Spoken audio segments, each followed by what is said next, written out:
돈을 아낀다라거나 돈 때문에 아니면 언젠가는 시간이 나면 이렇게 미뤘던 창의적인 영역을 스스로한테 좀 허락해주는 시간을 가져봐라 이겁니다.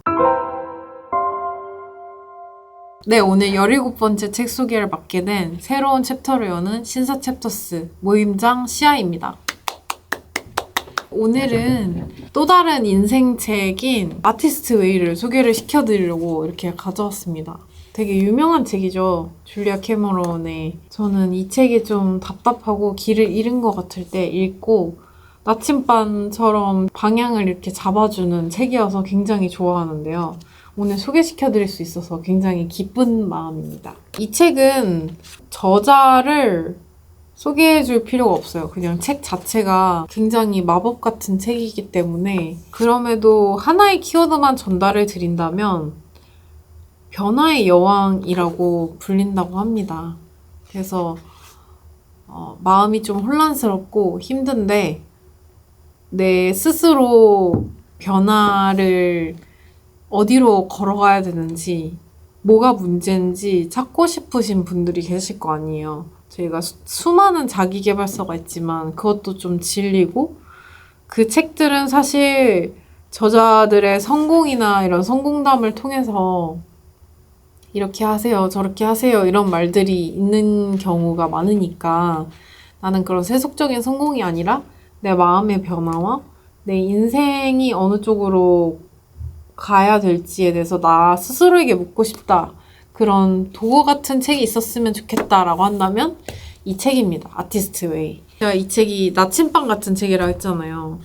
내 안에 내 마음의 목소리를 귀 기울여서 듣고 어디로 가야 될지를 정할 때 이 책을 나침반처럼 쓰면 되는데 마치 칼처럼 쓰시면 되는데 여기 소제목에 이렇게 나와 있습니다. 세상의 모든 소리에 귀 기울여 나를 바꾸는 법. 이 모든 소리에는 내가 소리를 들으면서 어떤 반응을 하고 있는지 내 스스로의 모습을 관찰하는 게 좀 메인이에요. 그래서 이 머릿말에서도 보면은 세상의 소리를 다정하게 들어보기로 했다로 시작을 하거든요. 그래서 소리? 이렇게 하실 수 있는데 그 다음 소제목이 집중해서 들으면 달라지는 것들이라고 되어 있어요. 그러면서 듣는다는 건 무엇일까? 라는 질문으로 시작을 합니다. 우리의 수많은 오감 중에 청각이 있잖아요. 그 청각을 기준으로 여러분들이 직관이나 예감에 기반을 해서 내 안의 목소리를 듣기 위해서는 내가 내 주변에 있는 소리를 먼저 관찰해 보는 거예요.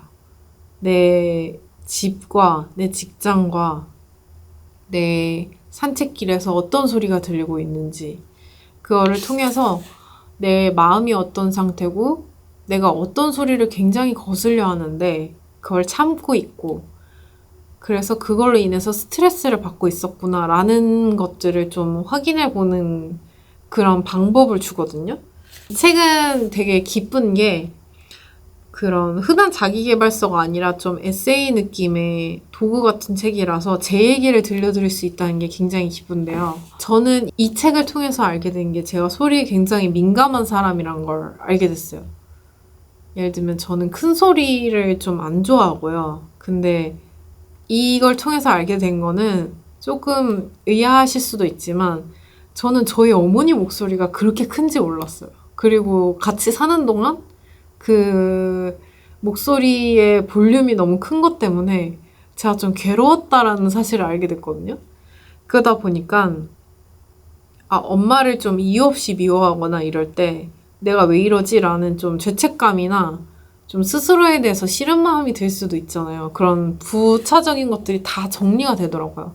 나는 소리에 민감한 사람인데 우리 엄마는 되게 목소리가 크신 분이고 그거를 내가 좀 어떻게 해달라고 할 수 없는 상황이거나 내가 이렇게 소리에 스트레스를 받는다는 상황 자체를 몰랐다 보니까 되게 엄마한테 이상한 걸로 화를 내거나 엄마랑 같이 있는 상황이 좀 많이 불편하고 그랬구나 라고 이렇게 되게 큰 스스로의 발견하게 됐거든요.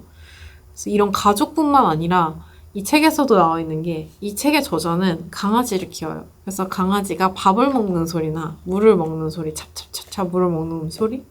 아니면은 뭐 뒤뜰에 뭐 눈이 오는 소리, 이런 것들의 소리에 집중을 하는 상황을 보여주면서 되게 저희가 활자를 있지만 그 상황을 되게 연상해주게 하거든요. 그러면서 여러분들의 되게 죽어있던 감각에 대한 그 데이터 오픈성이랄까요? 그냥 내가 무시하고 있던 감각에 대해서 다시 일깨워주는 그런 책이에요. 그래서 여기서 저는 제일 좋아했던 거는 여기도 나와 있는데 소제목이 내 안과 밖의 소리를 찾아 떠나는 여행이라 돼 있거든요.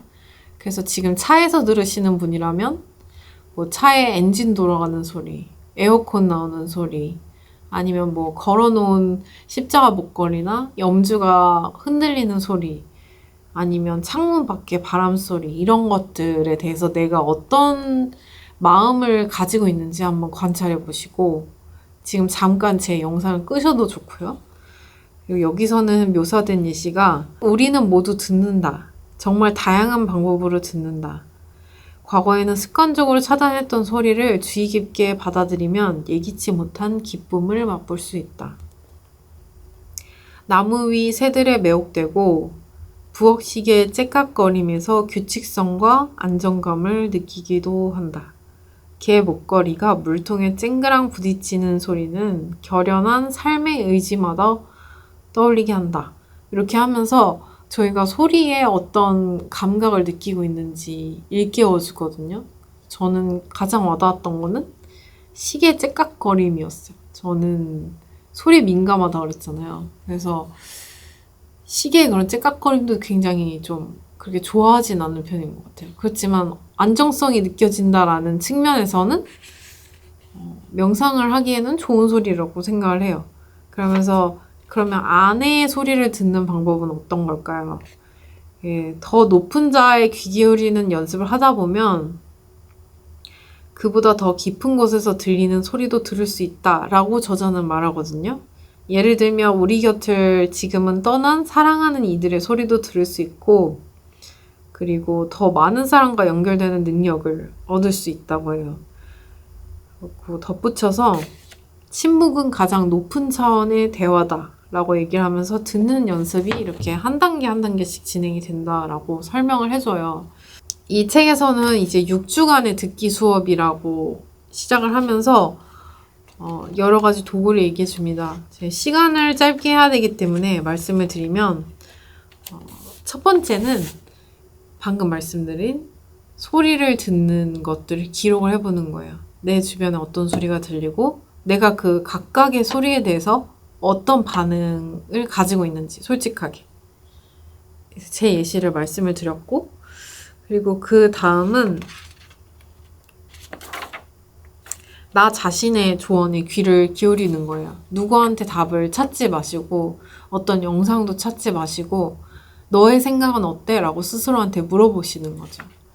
그러니까 소리를 듣다 보면 감각에 집중을 하게 되고 좀 더 차분해지고 내 안에 문제가 보이게 될 가능성이 높은데 그러면 그때 이제 그 문제에 대해서 스스로 어떻게 하면 좋을 것 같다? 라고 스스로 물어보시는 거죠. 또 이제 무의식적으로 내가 어떤 생각과 어떤 것들에 신경을 쓰고 있는지 알아낼 수 있는 방법으로 알려주는 게 모닝 페이지예요. 모닝 페이지 산책이거든요.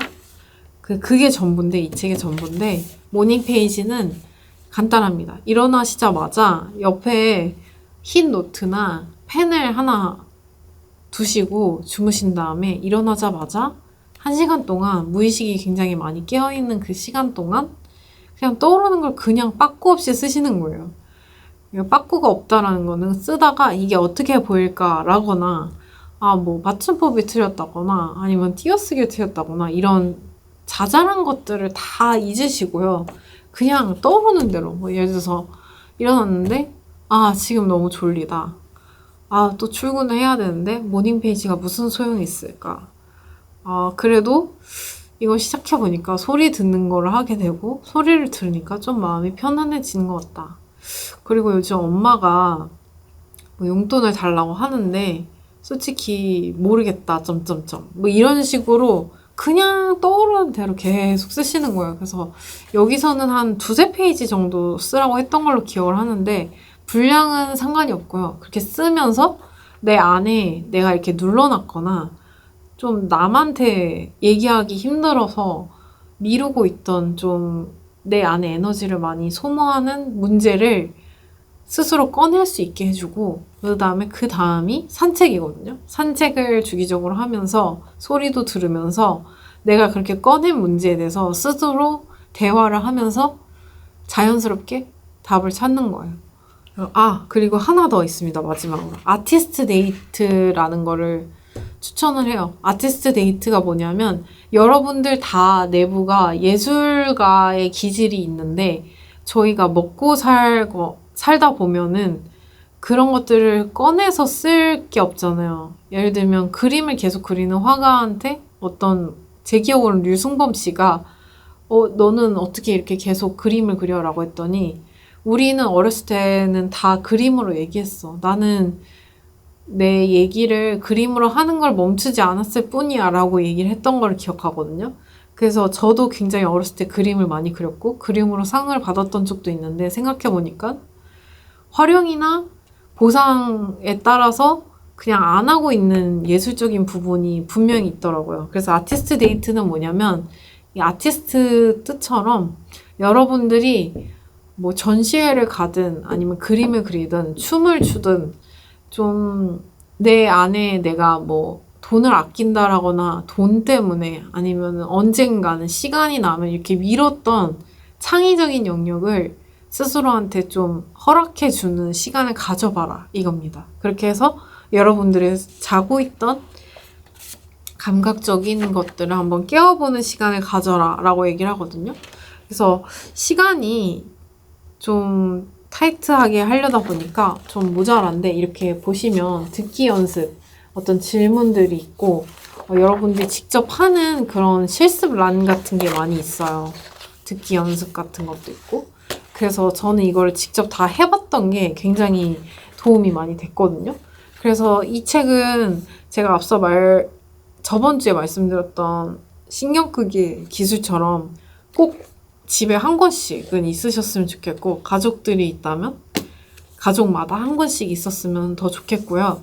저는 이 책을 마음이 좀 길을 잃은 것 같다라고 할 때는 꼭 다시 한 번씩 꺼내서 보는 책이거든요. 특히나 제일 좋아하는 거는 그 소리 듣는 거예요. 저희가 에어팟 노이즈 캔슬링도 그것 때문에 되게 인기였다라고 생각하거든요. 그게 딱 켜지는 순간, 노이즈 캔슬링이 되는 순간, 그 순간 저는 와, 내가 이렇게 다양하고 복잡한 소음들에 노출이 됐었구나 하면서 너무 마음이 편해지거든요. 그래서 그렇게 하면서 제 마음이 좀 더 차분해지고 제가 지금 말하지 못했던 아니면은 친구나 엄마한테 꺼내기 힘들어서 눌러두고서 에너지를 고갈시켰던 그런 문제에 대해서 스스로 확인하는 것만으로도 마음이 가벼워지면서 그 다음에는 내 마음에 여유를 주는 아티스트 데이트나 산책을 통해서 그거를 어느새 소화를 시키고 있더라고요. 그러다 보니까 삶이 좀 더 윤택해지는 그런 경험을 할 수 있는 책이라서 그래서 이 책은 좀 보약 같은 책이다. 앞서서는 나침반이라고 말씀을 드렸는데 정정하겠습니다. 좀 보약 같은 책이라서 1인당 한 권씩도 사두면 굉장히 좋은 책이다 라고 말씀을 드리면서 마무리를 짓겠습니다. 그러면 이 책도 한번 읽어보시고 어땠는지 각각의 파트에서 해보시고 제일 좋았던 거 말씀해주세요. 말씀해주시면 제가 더 힘내서 다음 콘텐츠 찍을 수 있을 것 같습니다. 다음 주에도 만나 뵀으면 좋겠고요. 유익하고 좋은 콘텐츠 계속 드릴 테니까 즐거우셨으면 좋아요, 구독 버튼 부탁드리겠습니다. 그러면 다음 주에 또 만나겠습니다. 안녕히 계세요.